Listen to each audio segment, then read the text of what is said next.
Salamat po, Malamas, sapagkat ikaw, Banal na Espiritu, ang siyang nandito pang tulungan kami. Unawain ang God ng mga katotohanan na nais mong unawa sa amin ngayon. Oh God, you have broken down every walls through the death of Jesus Christ. And as an army of God, as army of the living God, we, your people, are here to implement your victory. Holy Spirit, thank you. You're our teacher, our guide. Help us understand what you have accomplished, what Jesus Christ had accomplished for us on the cross. Father, we give you all glory, honor, praise, and thanksgiving. In Jesus' mighty name, and everyone say, Amen. Amen. Hallelujah.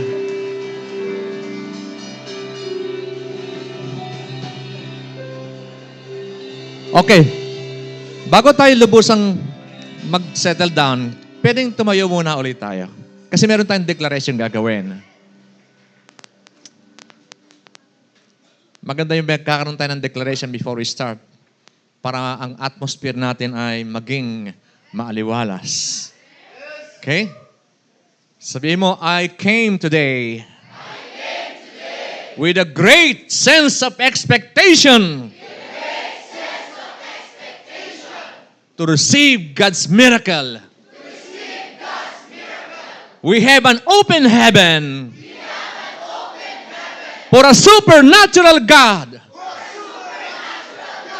And there's no limit as to what He can do in my life, in my family, in my church, and in my community. Therefore, in Jesus' name,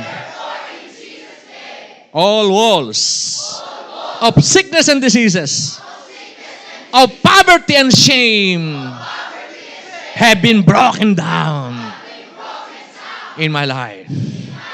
And I receive the blessings of God. The blessings of eternal life. The blessings of peace. The blessings of prosperity. The blessing of wisdom. The blessing of health. Yeah. Amen. Amen. In Jesus' name. Amen. Sige. Makakapo na po tayo. Ayan. I-maintain natin yung ating declaration na yan. Yung atmosphere na i-maintain natin. And we'll do a lot of things in your life today. In the coming days, kapag tayo nag-maintain ng ganong klaseng atmosphere, we can expect great things to happen. Because our God is a supernatural God. Hallelujah. Alright. So, wow. March na. Tabi mo, katabi mo. March na. Grabe, ang bilis. Ang bilis ng panahon. Hallelujah. Okay, so ang ating bagong tema for this month, related pa rin doon sa ating mga naging tema, yung sinundambuan, yung ating tema nung nakaraang buwan ay pursuing eternal significance. Sabihin, ating nasahin na isakatuparan, no? I-implement yung bagay na napakalaga sa atin. And that is world conquest, so discipleship. Yun yung pinakamahalaga na lagi natin pinag-usapan. And marami nagtatanong siguro, bakit wala nung di ko pa maunawaan yung mga bagay na mga basic, no? Parang bakit sa church na pinag-uusapan palagi yung discipleship? Kasi this is a discipleship church. At kung ikaw nagdi-discipleship, hindi mo na kinakailangan pag-usapan pagpapalain ng Panginoon. Kasi kaakibatan ng discipleship yung pagpapala ng Panginoon. Kaya dito hindi na pinag-usapan na paano gumaling. Yeah, nandiyan na. Kumbagay package deal na yun eh. Sa Matthew 6:33, sabi ng Lord doon, pag-uunahin natin yung paghahari ni Kristo, pag-uunahin natin yung kanyang character, lahat ng bagay idadagdag sa atin. So, dito hindi na hinihingi, dinadagdag na lang ni Lord eh. Tapikin mo katabi mo. Huwag ka mag-alala, idadagdag na lang ni Lord yun. Okay? Kasi wala na tayong panahon eh. Hello? Wala nang panahon na magpabebe pa tayo. Army of God ka. Walang army na pabebe. Hallelujah. Hindi pwede ang pabebe sa army of God. Alright? Kasi, kung lagi tayong ganun na pabebe, laging, Lord, lagi tayong iiyak sa ating pangailangan, nako, ang dami mapapahamak. Samantalang hinihintay kay ni Lord na tumayo. Maging kabahagi ng army. At gamitin ng Panginoon upang ang mga tao ay makakilala sa Kanya, matrain at, alam niyo yun, ang mga pabebe, walang mangyayari. Walang madadala sa Panginoon. Mapapahamak na lamang siya at ang kanyang pamilya, hindi pa siya tumatayo. Hello? Kaya dito yung pabebe talagang pinapatay na, yung lumang pagkatao.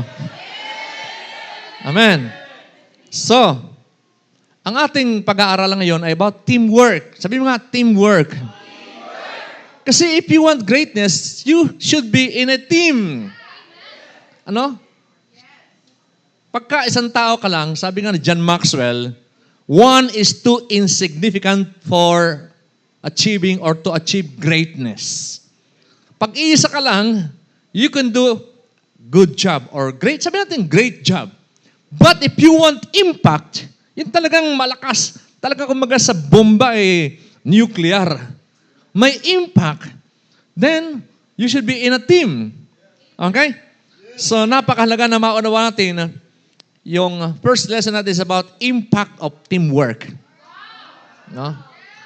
Kailangan magkaroon tayo ng knowledge about what really a church means. Yung intentional Lord para sa church, hindi para tayo tunubahan ng kanya-kanya. It's all about team. It's all about teamwork. Alright? So let's read Mark 6 from 34, and then we will jump to 39 to 42. Okay. Sabi sa Mark 6:34, and Jesus, when He came out, saw a great multitude. Sabi nga, great multitude. Great multitude. Wow.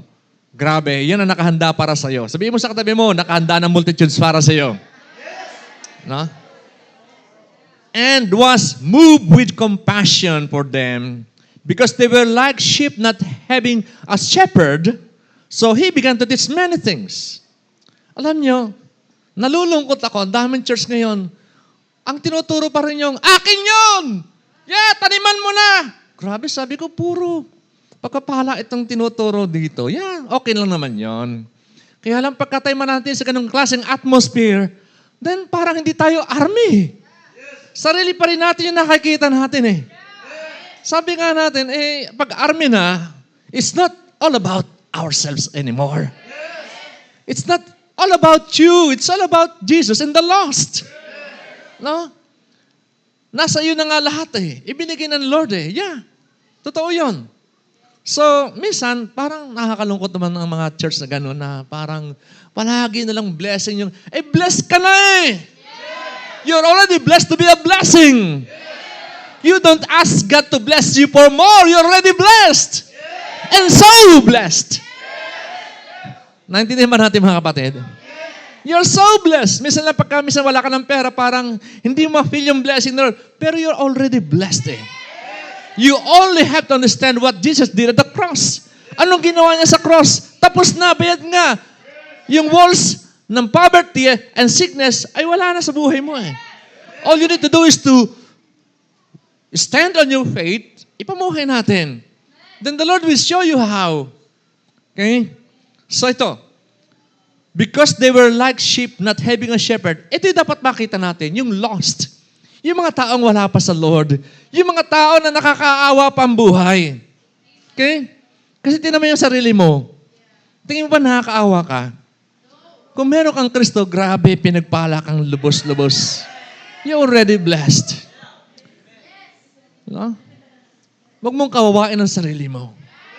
Huwag mo makita sa sarili mo na kawawa naman ako. Nako, kawawa naman si Lord. Tinapos niya na, tapos tingin mo sarili mo, kawawa ka pa rin. Di sinasabi mo, walang saysay ang ginawa ni Kristo sa buhay ko. Pag naawa ka sa sarili mo, sinasabi mo, walang gamit ang cross sa'yo. Hello? Yeah. Kapag ka nag-self-pity ka pa, sinasabi mo, walang epekto ang cross sa'yo. Shame on us. Hello? Nakakaya kay Lord kapag ka ganun tayo. Pagka nakikita natin sa sarili natin na parang kahabag-habag, oh, come on. Hindi pa lamang natin nauunawaan yung ginawa ni Jesus Christ sa cross. Amen ba? So, let's continue. So, he began to teach many things to them. Verse 39, sabi rito, then he commanded them to make them all sit down in groups on green grass. So they sat down in ranks in hundreds and fifties. And when he had taken the 5 loaves and 2 fish, he looked up to heaven, blessed and broke the loaves, and gave them to his disciples to set before them. And the 2 fish he divided among them all. So they all ate and were filled. So ang pinag-usapan dito, yung miracle of feeding the 5,000. No? Nakita natin dito, si Jesus Christ, hindi nag-iisa, may kasama siyang team. Kasama yung 12 disciples niya. Alright? Kaya napakalaga, meron tayong mga disciples na kasama-sama natin sa pagsakatuparan ng greatness. No? Kasi kung wala tayong team, then you can do only small things. Pero pagka meron kang team, you can create impact. Alright? So, nais natin, una sa lahat, we should understand that one is too insignificant to do great things. We need to work with a team. Okay? Kung nagsasolo ka lang, maaari may magawa ka magandang bagay, pero pagka may team kayo, namumultiply yung inyong accomplishment. Pagka gano'n, merong na kayong impact. Nadadama agad yung impact eh. Okay? So, dapat natin ma-realize yung impact ng teamwork sa pagsakatuparan ng ating eternal significance. Sa paggawa natin ng ipinapagawa ng Lord. Sabi mo sa katabi mo, may pinapagawa si Lord sa iyo. Dapat lagi natin nasa puso, may ipinapagawa si Lord sa akin. Di ba? Lagi isipin ganun eh. Hindi yung Lord, pengin ito. Yun lang alam natin, grabe, gumraduate na naman tayo di yan. Amen. No? Kapag ka tayo naging gripo, hindi ka na laging baso, na laging humihingi. Lord, pengi, pengi, pengi. Panarili lang palagi. Pero kung ikaw ay gripo, you are blessed to be a blessing, then ikaw na yung ginagamit ng Panginoon para magpala sa ibang mga tao. Okay? Hallelujah. So, itong mga panahong ito ay days of acceleration and impact. No? Sabi mo nga, these are the times of acceleration and impact. Grabe, no? Grabe yung kilos ng technology ngayon. Yung mga bagay na mahihirap ma-achieve noon can now be achieved instantly with advancement of technology. Di ba? Yung communication namin sa panahon namin, ang communication, nasa Saudi ako, andito yung pamilya ko sa Pilipinas. Pag magsulat ako, 15 days bago makarating ng Pilipinas, 15 days bago makarating ang sagot sa akin sa Saudi Arabia. Yeah. Ganon katindi. Dahil napakamahal ng long distance. Imagine that. Hello? Kaya, pag nagsulat siya ng problema sa akin, 15 days, then, sasagot ako ng solusyon, ay solve na eh. Solve na. Luma na yung aking solusyon. Paso na. Solve na eh. Sa tagal ng communication. Pero ngayon, halos instantaneously, wala man lang 1 second delay, ando na agad. Di ba? Grabe. So, yun ang communication system noon. Today, communication is so instantaneous that it can be achieved without the lag, without any time lag. Kahit 1 second delay, wala eh. E nung pag maglo-long distance ka, grabe, nag-e-echo pa. At bago mo ma-receive, nagsalita ka na nagpapatong-patong yung mga salita. Kaya Ano? Ganun ang gano'n. Kaya lumahaba yung mahal ang bayad dahil ano? Ano sabi mo? Ay ganito, to. Ganito ang gawin mo. Yeah, that's true. Hallelujah. Pasalamat kayo na buhay kayo sa panahong ito. Kami noon, napakahirap ng panahon namin. That was 1980. Hindi pa sinisilang ang marami sa inyo. Alright? Pero tingnan mo yung katabi mo, mukhang mas matanda ka pa kay pastor, kay bishop pa. Yeah. Kanina sabi ko kay pastora, ang daming age ko, 60 plus. Wala na talaga eh. Ako, nakaka-20 pa akong push-up sa umaga. Yeah. Bakit? Kasi pagka alam mo marami kang gagawin, aalagaan mo kalusugan mo. Hindi ko ano kinakain mo. Di ba? Hilig-hilig mas chocolate, ice cream. Naku, lalong magkakasakit ka na yan. Soft drinks, naku. Ano ba yan? Sabihin mo sa katabi mo, pag alam mo may mission ka pa, aalagaan mo ang kalusugan mo.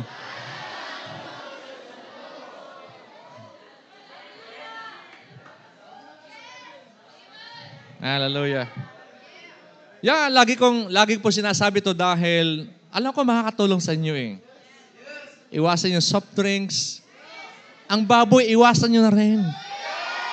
Yeah.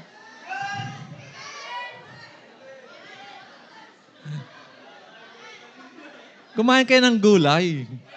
Di ba? Misa kasi we're declaring, Lord, health, healing. Ay, paano naman yon?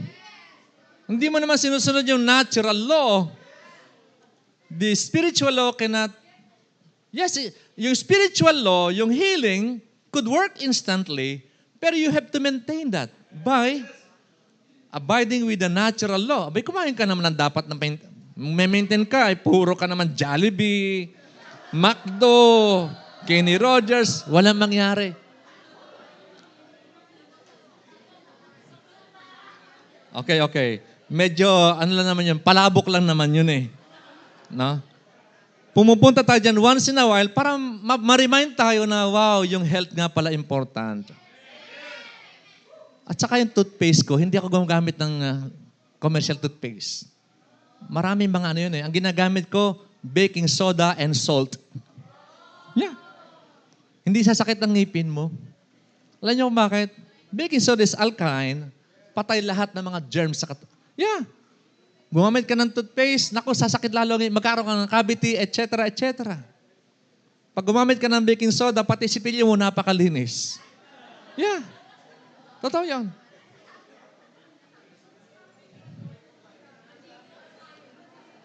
Ayun palang preaching na yan, oh.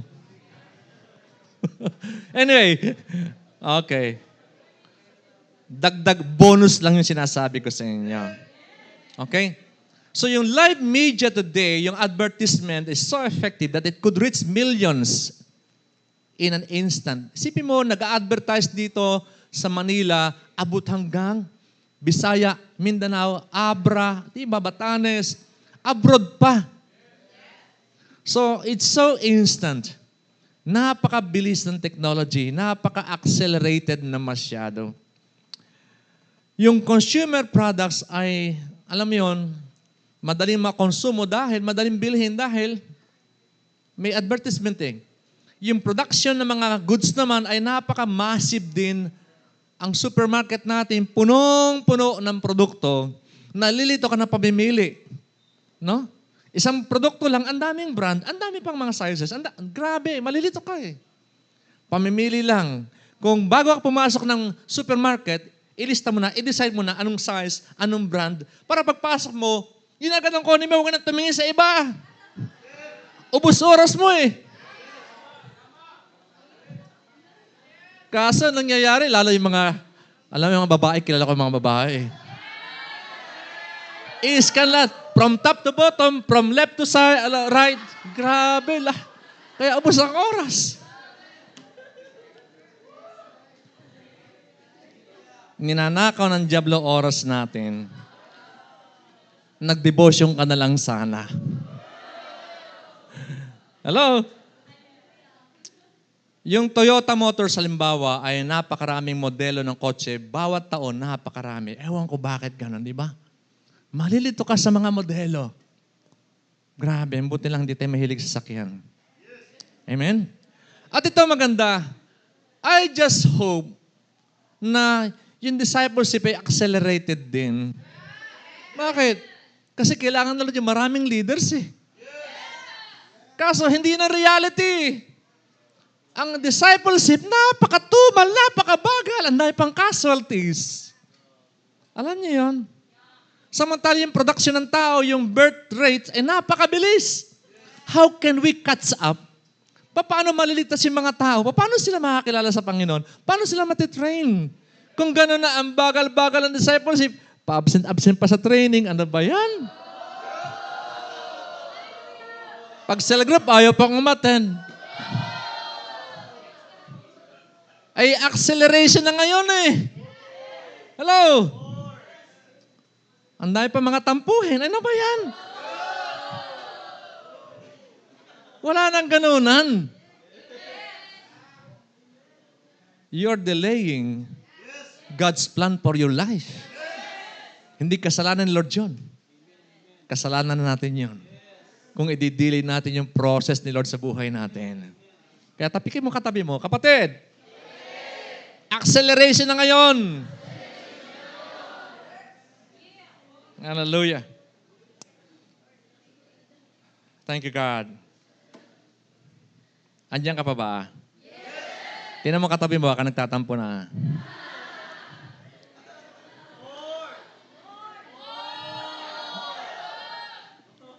Yun na lang gusto ko sa church na to eh.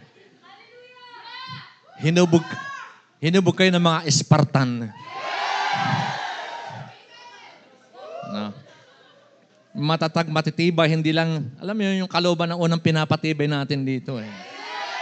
Kasi hindi pwede sa army yung mahina. Hindi pwede. Yeah. Mga babae, malalaki man, grabe. Misa nga, yung mga lalaki pang iyakin eh, di ba? Pero yung pag-iyak naman sa Lord, alam mo, tuwing na lalaki, umiiyak. Yeah. Yeah. Woo!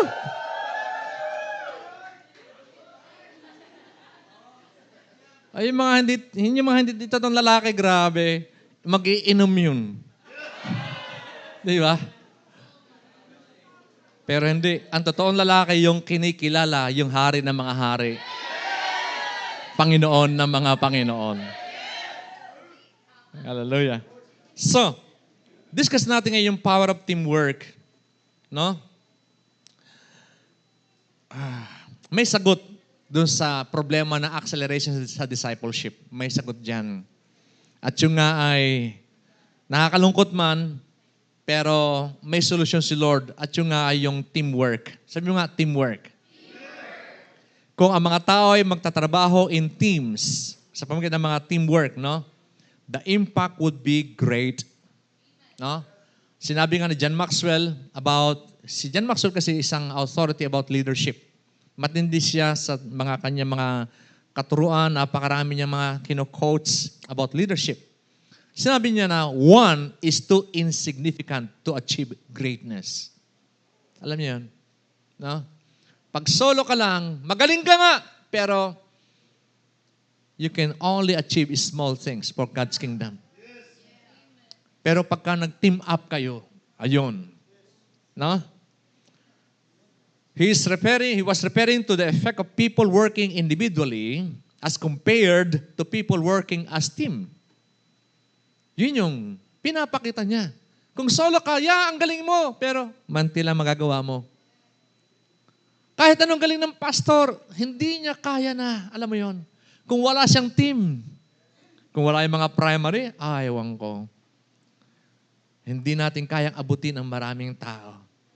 Kaya marami ang nandito ngayon because of the team. Hello? And we want to build team of teams.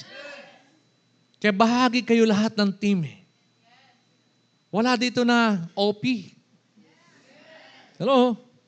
Wala dito out of place. Lahat dito in place sa team. Maliban na lang na ikaw ang mag-exclude sa iyong sarili sa team. Tama ba? No? So sabi mo sa katabi mo, don't exclude yourself in the team. Alright? So God designed and wired us for unity, harmony, cooperation, and team efforts. Yun ang reality. Yun ang pagkakagawa ng Lord sa atin. He wired us. Sabihin, yun talaga natural tendency. Makipag-join ka sa, alam mo, yung kultura ng West ngayon, nakakalungkot. Hindi dati sila ganun eh. Kahit sa Asian countries, yung mga progressive countries like Japan, sila daw po doon talagang walang pakialaman. Kaya hindi ka pwede mag-share doon ng basta-basta. Hindi ka pwede, wala, kagagalitan ka. Yun lang daw na mabangga mo yun. Naku, grabe ng apology talagang. Kasi mag-aawin tao, magkabangga lang, magkadaitan lang. Kaya kahit po saan talagang iniwasan na magkadikitan. Kaya wala silang choice sa katulad ng MRT natin, yung talagang dikit-dikit na. Talagang wala silang choice. Pero hanggat maaari, ang kanilang principle, huwag makakaabala, huwag makaistorbo sa iba. Kaya walang pakialaman para silang nakakahon. Alright? So yung individualism na yan, ang trabaho ng Diablo, parang, oy, baka maka-apekto ka, uy, nakakaya, Ganun eh. Pero dito makikita natin, kaya ang Diablo ay galit na galit sa teamwork, sa unity. Galit na galit ang Diablo doon sa harmony. Kaya siya, ang gugulo talaga siya eh. Hello? He is the God of confusion. Kaya kinoconfuse siya, ayaw niya mag-unite ang mga tao. Dahil pagka nag-unite ang mga tao, grabe ang magagawa ng mga tao. Amen po ba? Kahit pamilya, sinisira niya. Yeah, una niya sinisira talaga pamilya.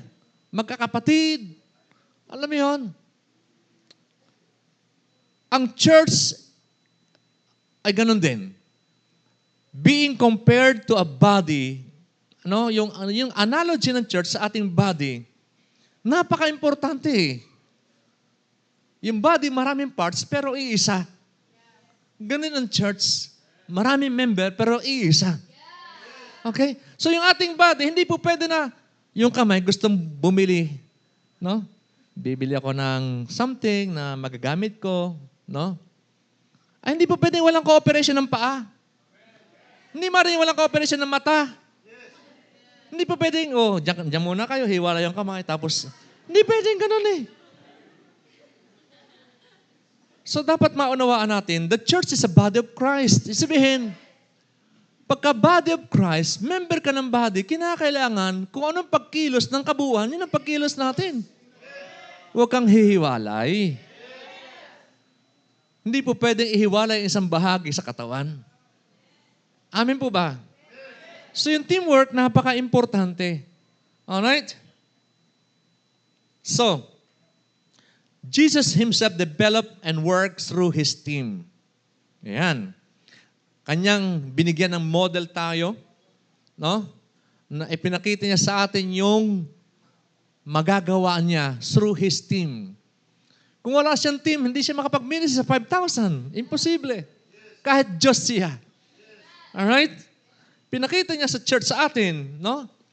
Hindi natin pwedeng i-promote ang culture of individualism. No, hindi po pwede. Ang pinopromote natin culture of unity, teamwork, cooperation, harmony. That's all needed for teamwork. Okay? Kasi yung culture of individualism, that is contrary to the purpose for which Jesus created His church. Kontra yan eh. Okay? Kaya napakalaga ng teamwork. Napakalaga ng unity, cooperation, harmony. Alright? Kaya, His mission, yung mission ni Jesus Christ could only be accomplished with great impact kapag ka nagkakaroon ng teamworks sa church. No? This is the only way whereby we could reach out and disciple more people by working in team of leaders and church workers. hindi maaaring wala tayong team. Hindi maaaring hindi kasama ka sa team. Amen?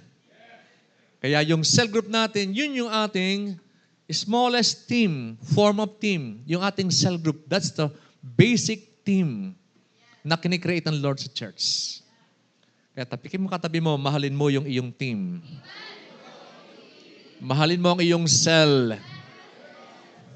Alright? Habang si Lord ay nagmi-minister sa mga multitude, ipinapakita ng Lord yung mga heavenly principles sa kanyang mga disipulo. Kaya meron silang on-the-job training eh. Nung nagmi-minister ng Panginoon, meron silang on-the-job training. Habang siya'y nagmi-minister sa mga tao, nagsiserve sa mga tao, pinapakita niya.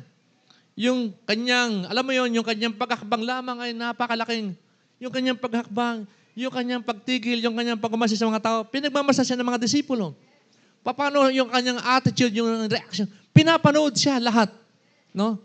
Dahil doon nababasa ng mga disipulo na, si Lord, naawa sa mga tao. O nga, ano? Si Lord, parang natouch siya. Pinapanood siya ng mga disipulo. No? At kung ating babaybayin yung ating talatang binasa, yun ang nangyayari sa kanila. Habang sila nagmi-minister, pinagmamasdan siya ng kanyang mga disipulo. At yun ang kanilang nakikita na, wow, ganun pala ang Diyos. Right? So let me just remind you again, we keep on following through yung mga discussion natin, no, para wala po tayong maging question, bakit laging ganito. We keep on following through on the subject about pursuing our eternal significance. Laging ito, hindi na tayo alis sa discipleship. Amen? Discipleship, discipleship, discipleship. Kung gusto mong gumaling, discipleship.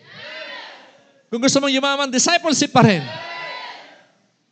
Kung gusto mong maayos ang buhay mo, discipleship pa rin. Yeah. Kasi una talaga dapat iayos natin ang buhay natin para yung pagkapala dumaloy sa ating buhay. Di ba? Hindi po pwedeng, Lord, pagaling mo ako. Tapos buhay mo, dispalinghado pa rin.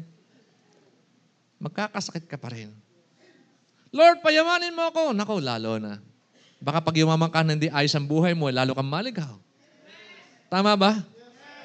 Kaya all have its foundation on discipleship. Bringing our lives back. Bringing our purpose back into God's divine order. That is discipleship.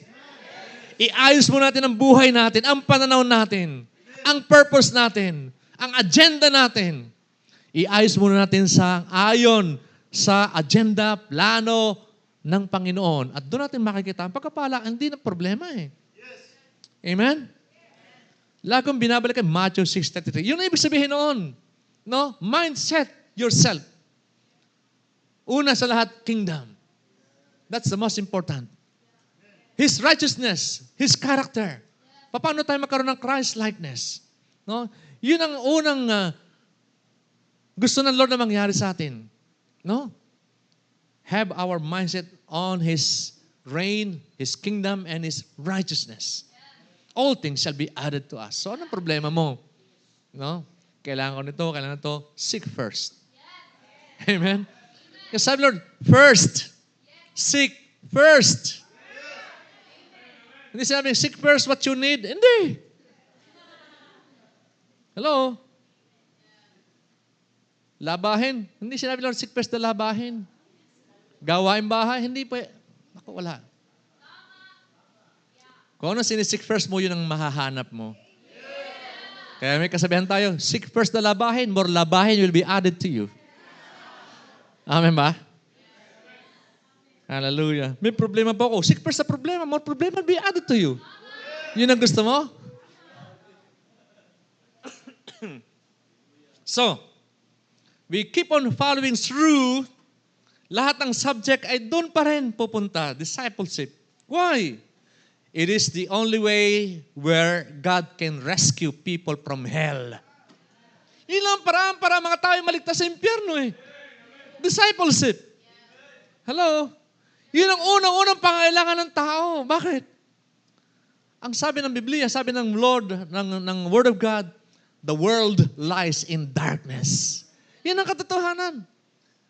Na sa kadiliman ang buong sanlibutan. Hindi, may liwanag naman. Oo, spiritual darkness sinasabi ng Lord. Maliwanag sa tingin mo, pero ang dami pang kadiliman sa puso natin, ang daming kadiliman eh.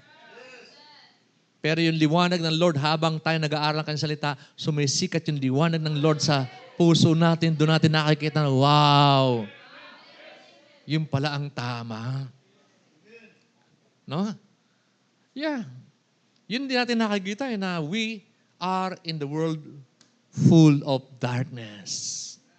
Kahit anong liwanag ng sikat ng araw, that's literal light. Pero iba yung spiritual light, yung illumination na dinadala ng salita ng Diyos sa puso mo. Doon mo nakikita na ko. Yung gawa ko pala noon ay kadiliman. Dati pala yung aking pagdodota, kadiliman pala yun. Dati hindi natin alam yun eh. Di ba? Yung palang pagchismis, kadiliman pala yun. Akala ko normal lang, yung palang pagsusugat, pagtaya sa loto, kadiliman pala yun. Tama ba? Salita lang ng Diyos ang magdadalang liwanag sa atin. Para maunawa natin, nako, kadiliman pala yung mga andilim pala ng buhay ko noon. Tama ba? Akala mo, grabe, ang dami nasa, alam mo, pag pupunta ka na Makati, lahat bihis, grabe, ang ganda, parang, wow, ang gandang tingnan ng mga tao, talagang very smart na, may mga trabaho. Pero, pag wala kay Kristo, kadiliman ang buhay niya. Hello? Sila yung mga taong kinakailangan natin ma-rescue out of darkness. No? Hallelujah. Eh, ikaw yung katugunan nila. Ikaw yung may alam eh. Ikaw yung may hawak ng susi ng kanilang kaligtasan. Hallelujah. Una, yan ang unang reason bakit laging ganito. Discipleship. At discipleship pa rin na pag-uusapan natin. It's the only way God can rescue people from hell. Second thing, it is the most important task that God has given to man. Yan ang pinakamalagang trabaho na ibigay ng Diyos sa mga tao. Kaya nga sabi niya, di ba, sa Matthew 28, all authority in heaven and on earth has been given to me. Therefore, go, make disciple of all nations. Kaya sabi niyan, Great Commission. Pag sabi Great Commission, ibig sabihin niya ang pinaka-importante. Bago umakyat si Lord sa langit, yan ang ipinagbilin sa atin. Eh pag di mo nagawa, ewan ko sa'yo. Bahala ka managot kay Lord.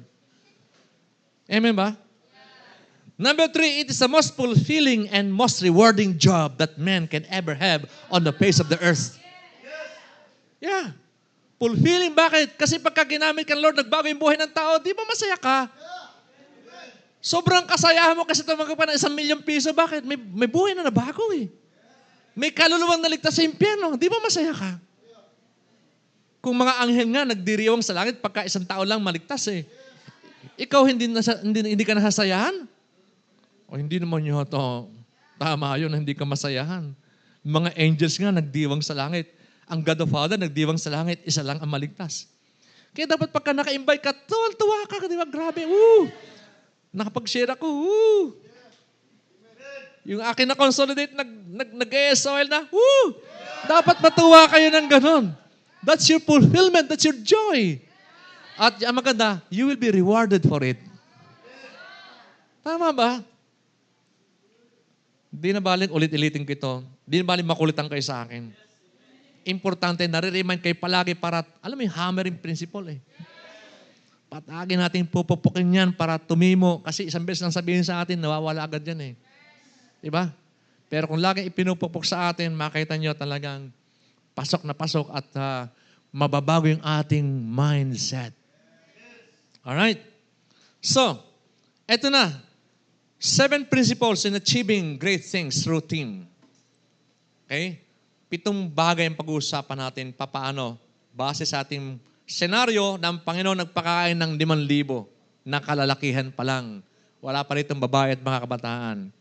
So number one principle is eto, atmosphere of compassion. Hindi tayo pwede mag-minister sa mga tao nang wala tayong compassion o yung pagmamahal sa mga tao. No? Hindi maaaring hindi tayo magmamahal sa tao. Hindi maaari na ibaliwalain natin yung mga tao. Yung damdamin nararanasan nila. Hindi maaari yun. Sabi sa verse 34, Mark 6:34, when Jesus landed and saw a large crowd, He had compassion on them. Because they were like sheep without shepherd. Okay? So yung Great Commission requires great compassion. Hindi ka mag-share sa iba kung wala kang habag, wala kang awa, wala kang pagmamahal sa iyong kapwa. You will never do that. Bakit naman? Di ko nga kaano-ano yung mga yan eh. Yun na nga ang gusto ng Lord na mahalin mo. Hindi lang yung mga mahal mo sa buhay, mamahalin mo. Pati yung kapwa mo. Dahil mahal din sila ng Panginoon. Dahil sila ay wangis at anyo ng Diyos. Alright? So, Jesus demonstrated compassion for people. At yung kanyang mga disciple talagang minamasdan siya mabuti. Si Lord, parang maluha-luha. Si Lord, makita yung karamihan mga tao na parang mga tupa na walang pastol. Nang di malaman kung anong gagawin. Just imagine, no? Kung ipipikit mo mata mo sandali, imagine the crowd of 5,000 men. Kung dodoblehin natin dahil may mga asawa yun, may mga anak yun, mga 10,000 people andun, grabe ang dami. Parang nagkalat na tupa. Alam niyo yung mga tupa na walang pastol? They are so afraid, confused. Hello? Yeah. Kung alamin natin kung anong nature ng mga tupa, pag wala silang pastol, hindi tumatay, naghahanap yan, naghahanap ng pastol yan. Yeah. Namamayat sila dahil hindi sila makakain, maliban na lamang na tahimik, payapa, at alam nila, ando dun yung pastol nila. Kaya gutom sila. Uhaw sila. Hindi sila makainom sa tubig kapag magulo ang kapaligiran. Ganun ang tupa eh. No? Ang tupa, umiinom lamang kapag yung tubig ay payapa. Alam mo yan? Hindi sila uminom sa tubig na maingay, maragasa. Hindi. Kinakailangan payapa ang kapaligiran. Andun yung pastol niya, alam niya, binabantayan. Ganun eh. Kaya sinasabi na para mga tupa na walang pastol. Nagkakagulo, confused, afraid. Kaya si Lord parang, alam mo yun, sino hindi mahabag doon? Amen po ba? So pinagmamasdan ng mga disipulo, si Lord, umiyak. Oh. Naku. Grabe. So doon natuto mga disipulo na ganun pala, yung puso ng Panginoon pala ganun eh. Nahabag siya sa mga tao na parang tupang walang pastol. Marami sa ating kapaligiran, mga tupang walang pastol. Hello? Kailangan nila na magkaroon ng magpapastol sa kanila. Alright? He stopped. Tumigil siya. No? Nakita niya mga tao, nagbuntong hininga. Sige nga, buntong hininga tayo. Para bang gusto mong gumawa ng isang magandang bagay para sa kanya, pero wala ka naman magawa. Tama ba? Narasan niyo ba yun na parang nakakita ng tao na kawawang-kawawa, parang, kung may magagawa lang ako. Parang ganun eh. Tama ba? That is compassion. No? That is compassion. And then perhaps, lumuha siya. Parang, alam mo yon. Nakita niya yung desperate condition ng mga tao. He empathized with him. Hindi lang siya nagkaroon ng sympathy. Malalim yung empathy kaysa sympathy. Pag sympathy lang, nahabag ka lang, wala ka namang ginawa. Pagka empathy, parang nakaisa ka sa kanyang suffering. Ayun eh, no? So yun yung nais ng Panginoon na nararanasan niya. Magkaroon tayo ng empathy na kawawa naman taong ito, ligaw na ligaw, puntang impyerno, parang tupa na walang pastol. Dapat yun na makita natin sa mga tao. Kahit pa anong ganda ng suot niya, alam mo yun. Kahit anong ganda ng suot ng tao na yan, pag siya ay ligaw, siya ay parang tupang walang pastol. Gutom, uhaw, troubled, no? Laging anxious. So, kailangan ang compassion. Kailangan meron tayong atmosphere of compassion for people. Amen? Much in the same way, we cannot serve people without considering what they are going through and do something to help them. No? Kumbaga, hindi tayo pwede mag-disciple ng attend ka ng church. Ganun lang eh. Hindi. Kaya nga sinasabi ng kaibiganin mo na alamin mo yung kanyang pinagdadaanan. Ipag-pray mo. No? Alamin mo yung kanyang experiences, yung kanyang condition. Alright? Totoo, we have needs of our own. Sabi natin, paano mo ako makatulong? Ako nga eh. Kailangan ko nga tulong eh. Karamihan sa atin ganun, di ba? Tama ba? Ako nga, walang pera eh. Paano ako makakatulong sa iba? Hello? Naranasan natin lahat yun. Pero hindi naman hiningi ng Diyos na magnakaw ka para makatulong sa iba. Hindi naman ganun eh. Yung kaya mo, gawin mo. Pag di mo kaya, hindi ka nang pipilitin ng Panginoon eh. Amen ba? Pero nga, kung tayo magti-team up, may magagawa. Di ba? Merong power ang team. Kaya nga ba, cell group, sige, mag-offering tayo para meron man tayong pamasahe ni kapatid na gano'n dahil kailangan niya pamasahe. May magagawa. Di ba? Ayan.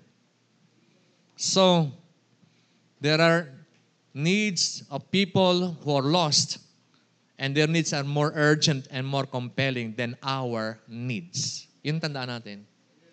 May mga tao na mas nangangailangan pa kaysa sa iyo para sa akin o sa akin. Kung kailangan mo lang ay alam mo yun, ang kailangan mo lang naman ay, grabe, pambili ng cellphone, ay mga tao, gutom talaga. Mamatay na. Mamatay na sa gutom. Ano mas compelling and urgent needs? Di ba? Eh kung ikaw na may buhay na walang hanggan, yung tao, wala pa noon, papunta ng impyerno, di ba? Nasa kapahamakan, alam mo na mapapahamak sa ginagawa niya, mas compelling, mas urgent yung need niya kaysa need mo. Kasi save ka na eh. Hindi pwedeng wala ka ng pakialam dahil save ka na. Hindi.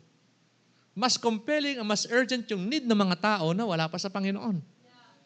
Yun sinasabi natin na hindi po pwede na sabihin natin, ako nga eh, kailangan ko ng tulong eh. Yeah. Pero pinagpala ka ng Lord in so many ways. Hindi maaari na isipin palagi na kailangan mo rin ang tulong. Think of ways how you could share your blessing to others. Maroon ka namang one verse, di mag-share ka ng one verse. Di man kinakailangan 1,000 piso doon para makatulong ka. Hello? Magte-train ka lang naman. Grabe, libre pa nga halos ang training natin eh. Tama ba? Testimony mo, libre naman yun eh. Sino ba rito nagpabayad sa testimony niya? Wala naman ah. May testimonyo ka naman, gamitin mo.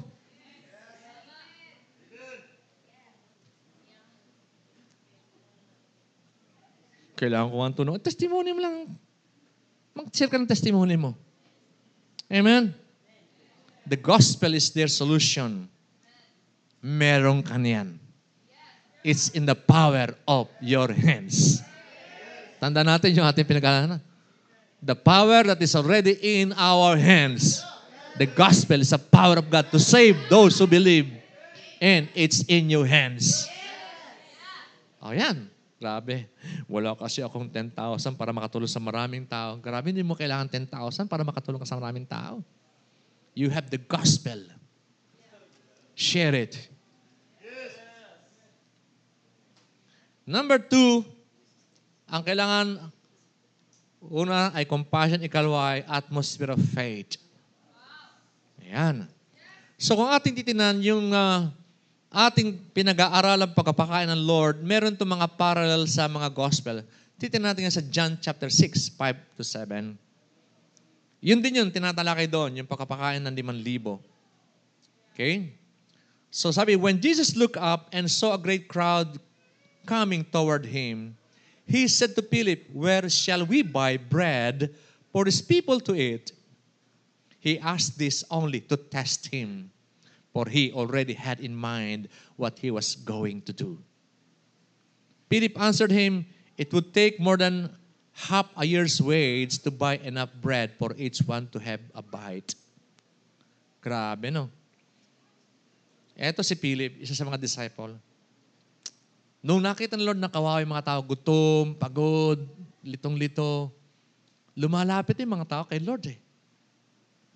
Ang sabi ng Lord, Philip, saan tayo pwede makabili ng pagkain? Lord naman, grabe naman. Eh kulang ang kalahating taong sweldo rito para pakainin mo lahat dyan. Sa dami niyan. Pero sabi na sa Biblia, tinetest lang niya si Philip.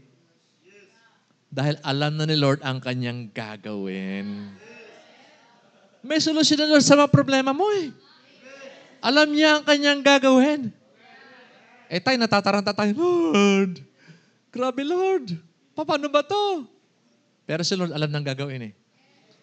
Tinetest lang ni Lord kung susunod ka sa Kanya. Tama ba? Kailangan natin i-develop ang pananampalataya. Pero alam nyo, compassion generates faith. No?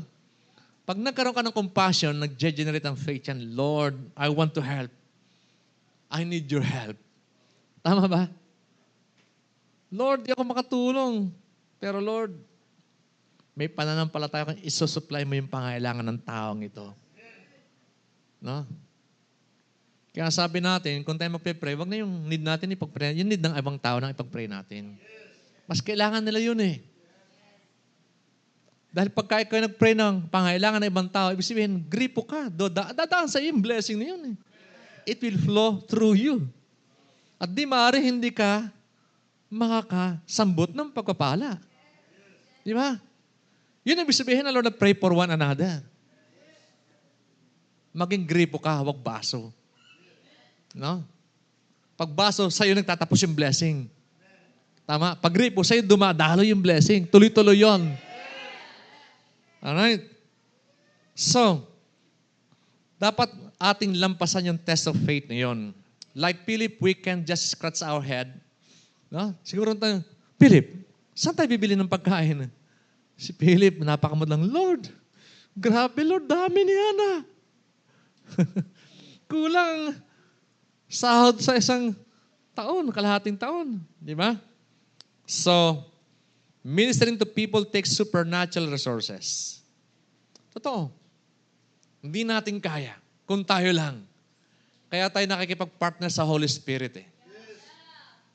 Kasi naman bilin sa atin, He is our guide, He is our comforter, He is our help. Andun siya palagi. He will give us the wisdom. Alright? Kasi, etong totoo eh. Money or food are not always the needs of people. Anong problema ng tao? Loneliness. Hello? Di ba? Loneliness, heartaches, yan ang problema ng mga tao. Spiritual lostness, they are the more serious needs that you can address. Ikaw may solusyon dun eh. Di ba?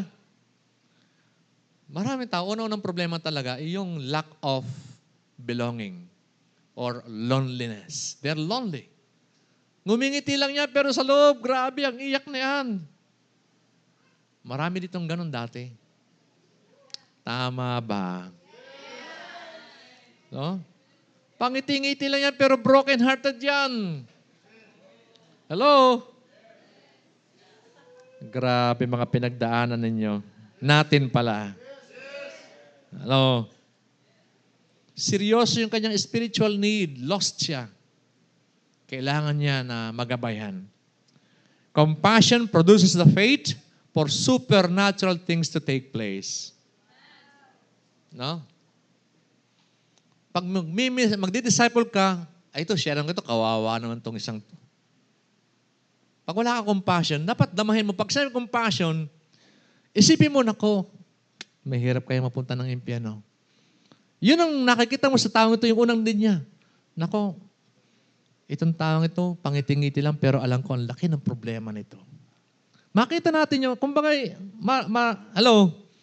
Kaya yung mga nasubok na sa inyo, yung naging broken-hearted na, yung mga tinesting na, yung mga, alam mo yung nag-fail na nirestore ng Lord, alam niyo yung naramdaman ng mga tao. Kaya sabi nga, si Lord, siya tinesting sa lahat ng area na naranasan natin. Kaya alam niya yung pinagdadaanan ng mga tao. Dapat tayo rin ganun. Alam mo, kaya minsan, sa ating kabataan, yung mga kabataan dito, maaaring hindi nyo pa lubusan na unawa yung sinasabi ko. Kung di pa kayo nakaranas ng failure, don't be afraid to fail. Ang mahalaga, maunawa mo na si Lord, kayang baguhin yung puso ko, kayang erase up ako, kaya ni Lord eh. No? Kailangan nyo rin yan eh, for you to learn. Pero mas maganda yung matuto ka sa experience ng iba. Pag sinabi, wag ka mo ng boyfriend, bata ka pa, mabibigo ka lang, masasaktan ka lang, wag na. Iwasan mo na. Eh, dami nang nabigo eh. Nangako ng buwan, bituin, ay nako. Hindi totoo yun. Tama ba? Hanapin mo yung disciple na totoo. Yan ang mga totoong gentleman. At least.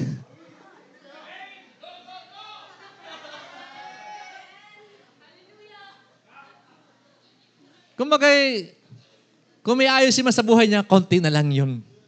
Tama ba? Pero pag nagpapaprocess, yan ang seryoso. Yan ang seeker ni Lord. Di ba? Pero pagka nag-churches lang at hindi naman nagpapadisciple, nako, ewan ko lang. Mahirap yun. Mahirap yun. Kailangan seryosohin si Lord. Marami na ako nakita nag-fail na marriage because nag-church naman siya eh. Bali, i-win ko naman siya. Naku, siya na-win. Kaya windang.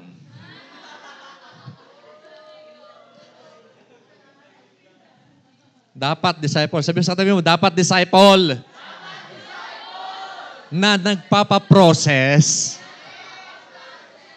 Alright? So compassion produces faith for supernatural to happen. Na-imagine ko si Lord nung nagko-coach sa kanyang mga disipulo, tinuturoan ni Lord yung compassion, yung kanyang reaction, yung kanyang mukha, yung kanyang action. No? Hindi nang didiri si Lord na lapitan yung mga tao at alivin, tugunan ka ng pangailangan. Okay?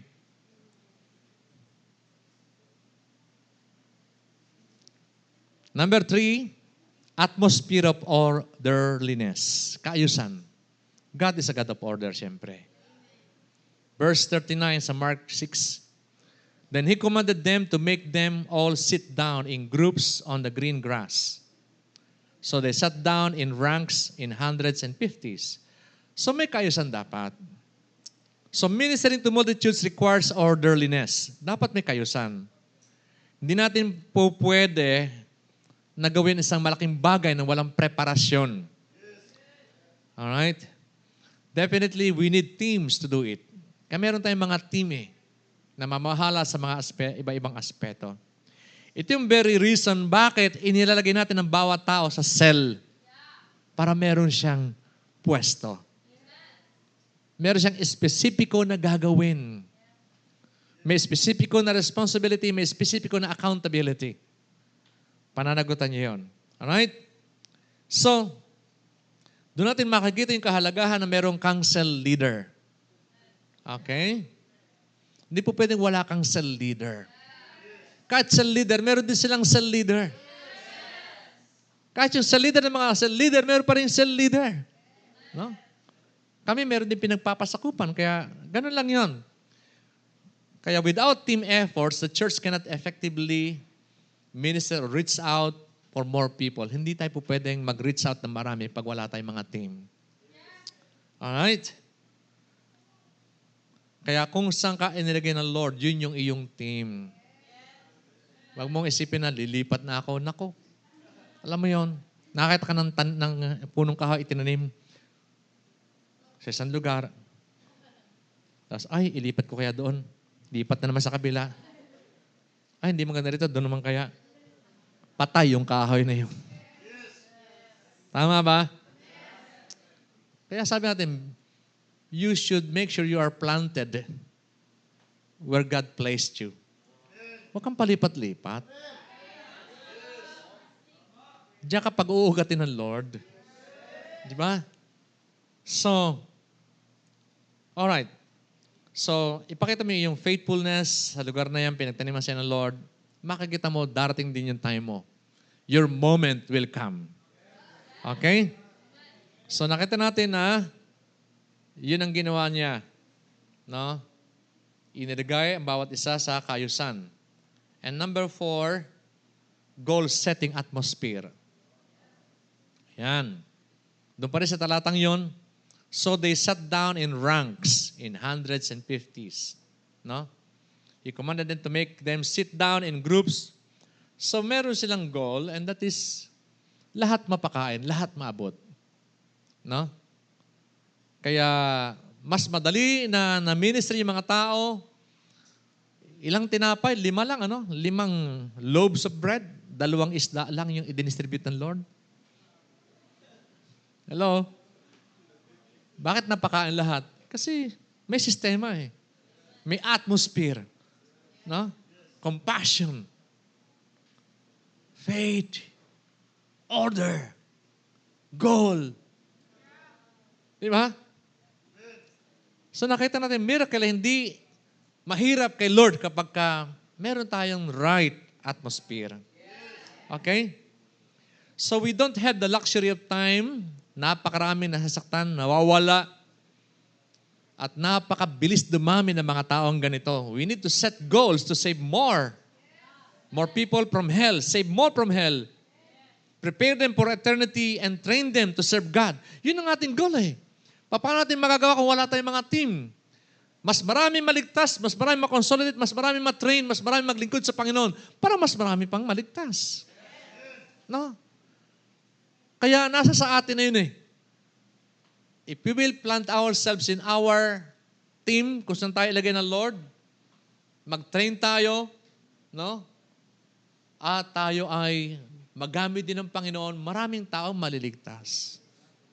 Una-una ng mga kamag-anak natin, mga mahal natin sa buhay. Okay? So yan ang dahilan bakit tayo ganito, kapursigido. Last days na ngayon eh. End times na ngayon eh. Hindi natin po pwede na itago yan. No? Kinakailangan makita natin na napakabilis ang panahon. Napakabilis. At di mo nakikita yung pagkilos din ng kaaway. Very deceptive ang kaaway. No? Kaya mahalaga tayo naghahanda. Inihanda natin ang mga tao for eternity. We train them to serve God. Okay? Number 6, atmosphere of prayer. 5 pala. Okay, gising pa kayo. Mark 6:41, and when he had taken the 5 loaves and 2 fish, he looked up to heaven, blessed and broke the loaves and gave them to his disciples to set before them. And the 2 fish he divided among them all. Sabi mga all. 2 isda, 10,000 tao. 5 tinapay, 10,000 tao. May atmosphere eh. May tamang atmosphere for miracle to happen. Amen? So, ministering to people needs a lot of prayers.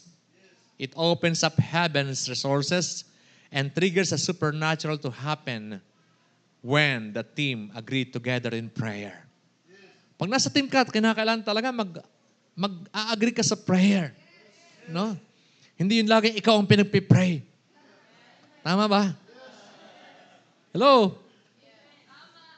Kailangan makita natin palagi na tayo kasama sa prayer para sa iba. Hindi palaging, pag-pray nyo nga ako kasi ganito. Wag nang ganon. Yeah. Kailangan din yan, pero wag naman palaging ganon. Alright? Ipinagpipray yung needs. Pero dapat yung team needs, ano yon? Yung para magitayong epektibong sundalo ng Panginoon. Army of God nga eh. Diba? Many people can be ministered to when we work in teams. Okay? So ito, malapit na. Number 6, atmosphere of 12 through disciples' presence. Yung presence ng 12, importante yun. Yung presence ng team. Presence ha, hindi yung physical presence lang. Andun nga, ang layo naman ng isip. Absent-minded. Naku, may date pa ako mamaya. Tagal naman ng cell group. Grabe. Kung ano mga pinag-iisip agad eh. May lalabahan pa ako. Naku, ano kaya bukas? Kaya wala pumasok na teaching. Dapat may presence. Tapos mo katabi mo, present ka ba ngayon? Tingnan mo katabi mo, baka absent pa. Hello?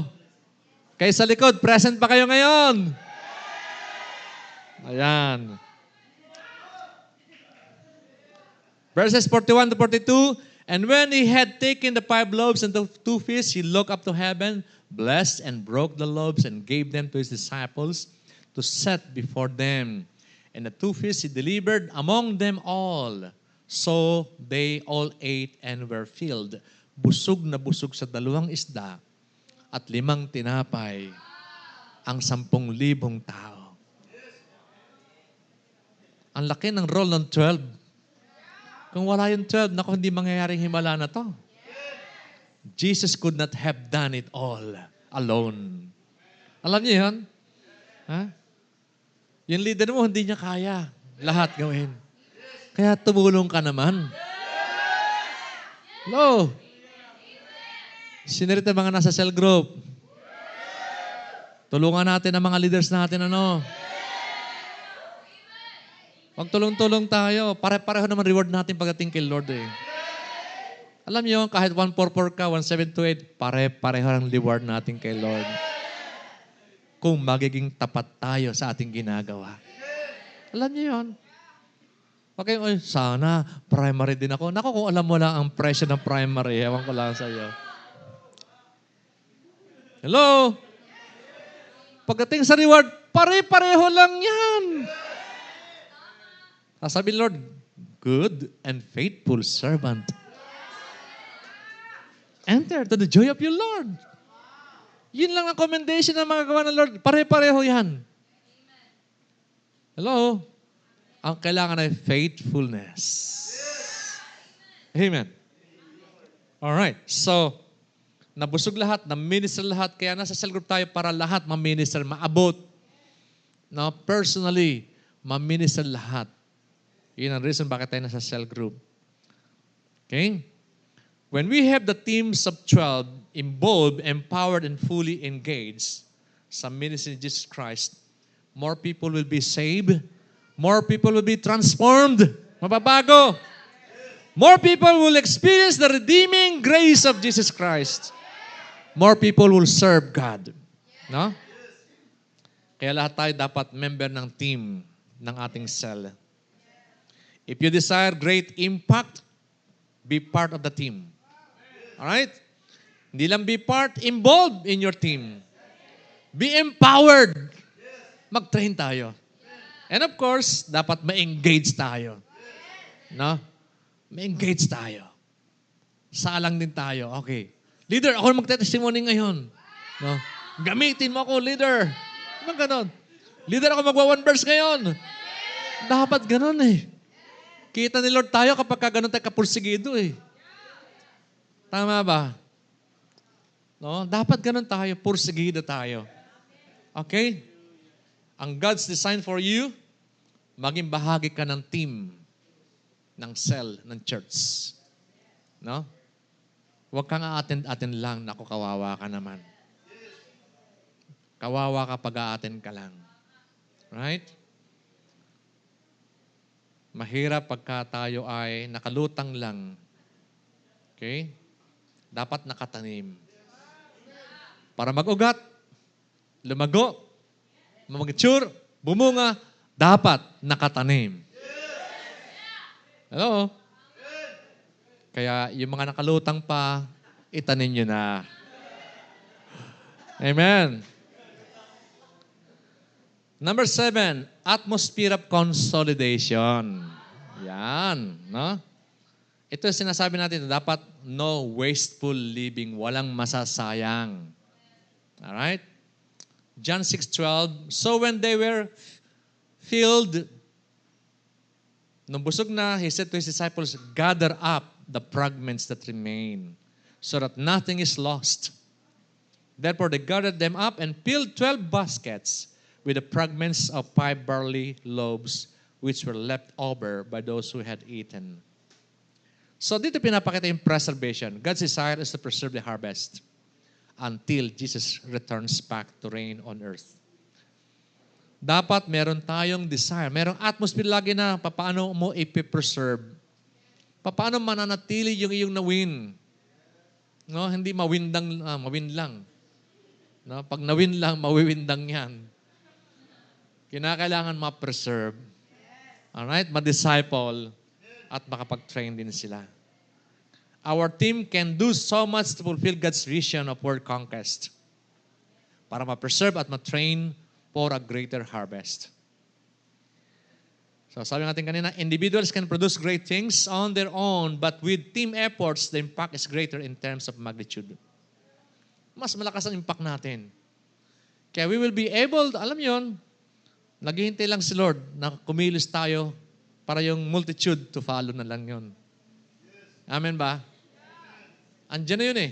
Yung malaking place, andiyan na yun eh. Naghihintay na sa atin. Kaya tuloy-tuloy ang pagkilos natin. Alright? Tumayo tayong lahat. Yes, God. Again, kung wala ka pang team, wala ka pa sa cell group, I would encourage you, be part of a cell group. Be part of a team. Plant your life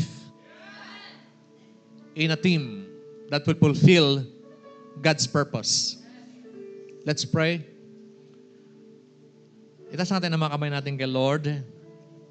Panginoon, nakikita mo ang iyo pong team ng Loremi Cubao and the small teams, Lord, of cell groups, ng primary cell group ng mga 144. Amin pong hiling at dalangin, Panginoon, ang iyong patuloy na pangungusap sa iyong mga anak upang makita namin bakit mo kami tinawag sa team, sa church na ito at sa mga cell group namin. Hiniling po namin, Panginoon, ang kahalagahan ito ay patuloy namin na ma-realize upang di kami magpabaya, di namin, Panginoon, maliitin ang role ng cell group. Amin pong hiniling patuloy, Panginoon, ang iyong pangusap at amin na po, Lord God, na hinihiling, God, anoint your leaders upang sila po ay maging effective in their teams, so God. Thank you, Lord. Ang mga wala pang team, dalangin ko, Panginoon, na sila po, O Diyos, ay magpasya na itanim ang kanilang mga buhay sa mga cell upang sila man din po ay magamit mo for your glory alone. Father, we thank you, we praise you, we glorify your name. In Jesus' name, amen. Amen. Okay, while we are standing, ay nais ko po na tawagan ng pansin yung pong first time na nakadalo sa service ito. I want you to know that God loves you so much. I want you to know that God wants to connect with you. Amen? Lahat po ng mga VIP stickers, could you please come forward? We would like to recognize you. And of course, higit sa lahat ay makonect tayo sa King of Kings and Lord of Lords. The Savior of our soul. Alam nyo, grabe. Tapos na po sa cross lahat. Bukas na ang kaharian ng Diyos para sa atin. Ang nais po niya lamang ay ating isuko buhay natin sa Kanya. Paghariin siya sa ating buhay. Ang unang-unang pangako niya, buhay na walang hanggan. Grabe. Kung tayo may takot sa araw-araw buhay natin dahil di natin alam kung anong mangyayari, well, pag ipinahawak natin kay Lord yung buhay natin, wala kayong dapat na alalahanin. God will be in control of our lives. So tayo pumikit, yumuko ang ulo. Ulitin po natin ang panalangin ito na aking babangkitin. Gawin niyo po itong personal panalangin ng ating buhay. Itas po natin naman kami natin kay Lord. Tanda ng ating pagsuko sa Kanya. At sabihin po natin na ganito, sabihin po natin, Panginoong Jesus. Come on, say it loud. Panginoong Jesus. Salamat sa pag-ibig mo sa akin. Ikaw ay namatay sa krus nagbuhos ng banal mong dugo upang ako'y tubusin mula sa aking mga kasalanan. Maraming salamat po. Inaamin ko, Panginoon, kailangan kita. Inaamin ko, Panginoon, na ako po'y isang makasalanan. Patawarin mo po ako. Tubusin mo po ako. At linisin mo po ako ng lahat ng aking mga kasalanan. Binubuksan ko po ang aking puso. At dito'y inaanyayahan kita. Panginoong Hesus, simula po ngayon, manahang ka sa aking buhay bilang aking sariling tagapagligtas at Panginoon ng aking buhay. Isinusuko ko na po sa iyo ang aking buong buhay at pagpapasya. Ikaw na ang Panginoong susundin. Maraming salamat po at tinatanggap ko po ang iyong libreng handog na buhay na walang hanggan. Ito po ang aking dalangin. Sa iyong makapangyarihang pangalan, Jesus. Amen. Let me pray for you. Lord, aking patuloy na dalangin ang mga anak mong ito. Ikaw ang reason, Lord, why they are here. Ikaw po nagdala sa kanila dito. Panahon na para sila po, Lord God, ay magising sa kadiliman upang sila mailipat sa iyong liwanag. Dalangin ko na patuloy po silang manatili sa gawain, lumago, ma-involve, ma-empower, mag-train. Thank you, God, for your goodness over their lives. In Jesus' name we pray. Amen. Amen. Okay.